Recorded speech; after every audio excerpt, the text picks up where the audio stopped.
Welcome to Pocket Fiction by Steve Cook.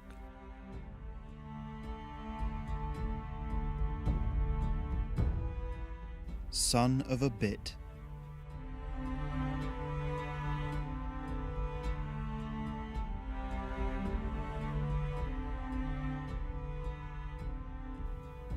Mike wound down the window, gagging slightly as the chill breeze brought in the smell of car fumes. The traffic was relentless, and in the back seat he could see Oliver's judgmental eyes peering out from under the hood of his dinosaur onesie. "Dad, we're going to be late." "Well, I can't magic the traffic away." Mike sighed and ran a hand through his thinning hair. "Look, I don't know what's gone on here.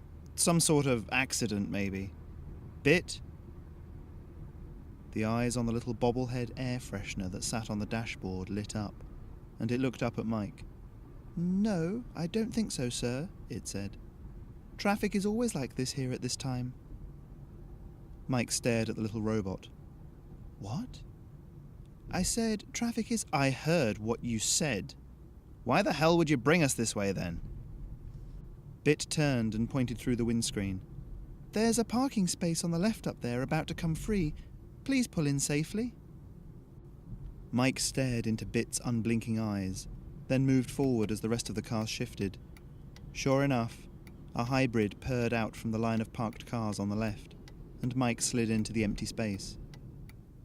"Right. Well, at least we're here," he said, checking the clock. "And even a little bit early." "This isn't the right place," Oliver said, putting his face against the window. Several ice-covered trees lined the road, imprisoned behind a black railing, beyond which lay snowbound Hyde Park. "Oliver is correct, sir," Bit said.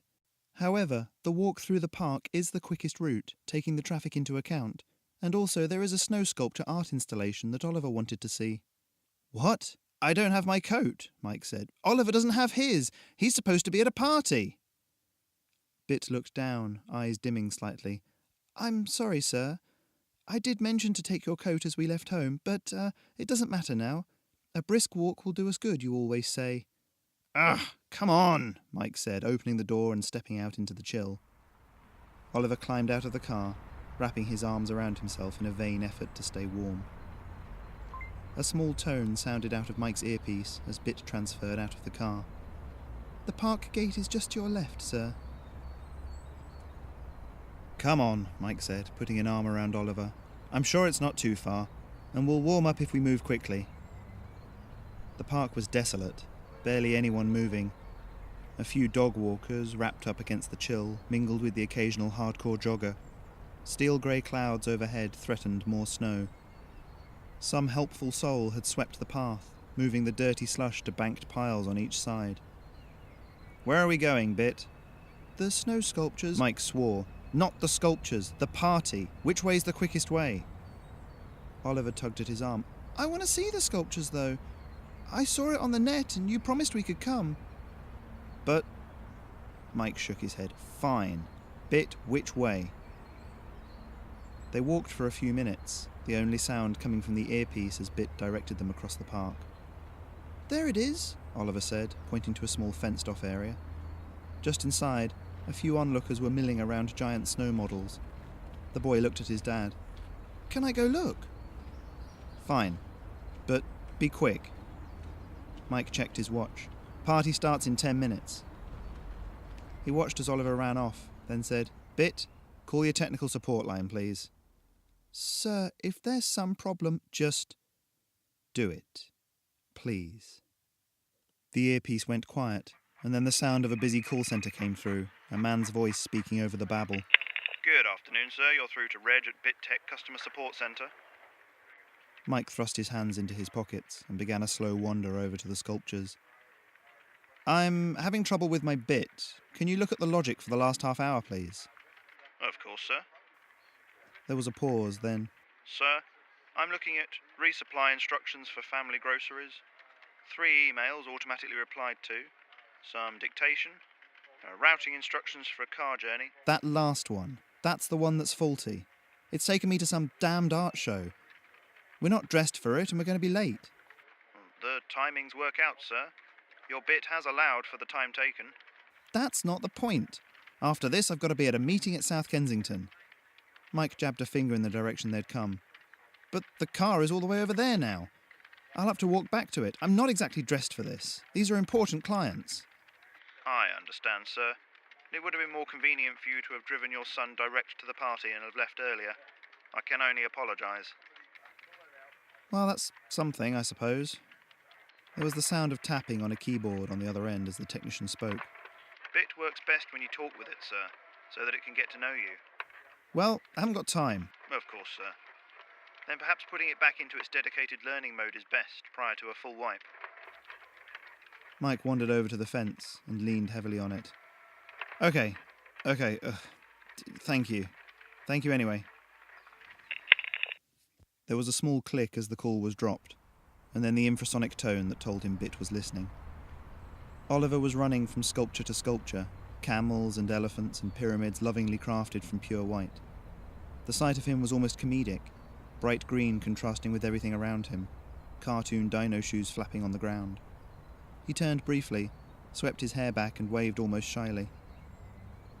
"He looks happy, I guess," Mike muttered, giving a tiny wave back.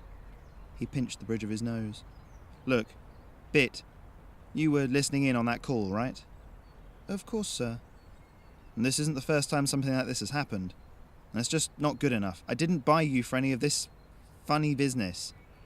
You schedule meetings, Bit. You prevent rubbish like this from getting in the way of important things." Mike sighed as Oliver began to walk back over, a smile pasted across his face. "Look, I'm going to do what they said and put you in learning mode. Honestly, if we can't iron out these kinks, I'm going to have to see about a replacement." "I understand, sir," Bit said. "Learning mode active." And then there was silence, true silence from the earpiece. Oliver ran up and hugged Mike. "Thanks for saying we could come here, Dad," he said. "It's awesome." Mike put his hands on Oliver's shoulders and tried to smile. "That's great, kiddo. We've got to get moving. The party's in 5 minutes." Oliver slipped his hand into Mike's, and they walked off across the snowfield. Afternoon darkened into evening, and bedtime for Oliver. But it wasn't until Mike was sat on the edge of Oliver's bed that he realised anything was wrong. The boy was playing with the little character off the top of his nightlight, its red glow already filling the room with warmth. "All right, little man, time for bed," Mike said. But Oliver didn't look up. His attention was fixed completely on the nightlight. "Dad? Where's Bit?"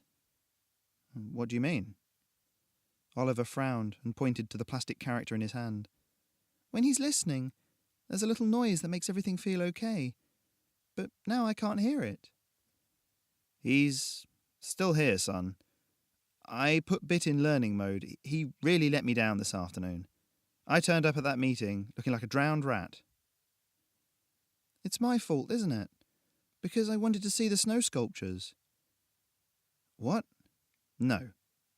Mike leaned down nearer to Oliver, but the boy moved so that he almost had his back to Mike. "Only, I talked a bit. He talks to me at night, helps me sleep. And going to the park, you and me together, that was his idea. But I was the one that said I really wanted to go. I'm the one you should blame, not him." The boy finally looked up, and Mike saw guilt there, and a deep fear. He was still turning the nightlight over and over, hands constantly moving. Mike shuffled up closer to his son. Oliver, what's wrong?" "You're thinking of getting rid of Bit. But he's my friend, Dad. He just made a mistake. He'd be your friend too if you talked to him." "I don't need a friend," Mike said, then checked himself. "I mean, I do need friends. But I need Bit to be my assistant, to help me get to meetings and reply to emails, things like that. It doesn't have a favourite football team or like one takeaway over another." The nightlight, all but forgotten, made a little noise. "Manchester United." "What?" "Manchester United," Bit said again. "Oliver and I watch their games together."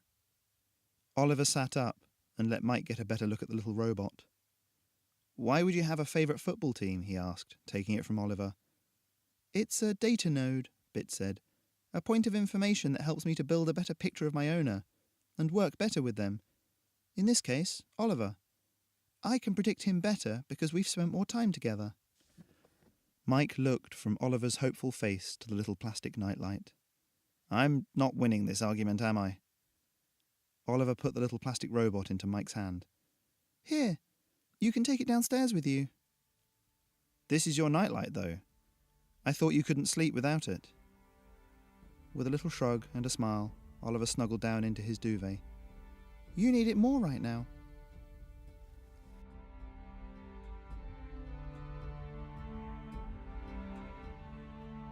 If you've got a story you would like to hear on Pocket Fiction, please get in touch with me through the website.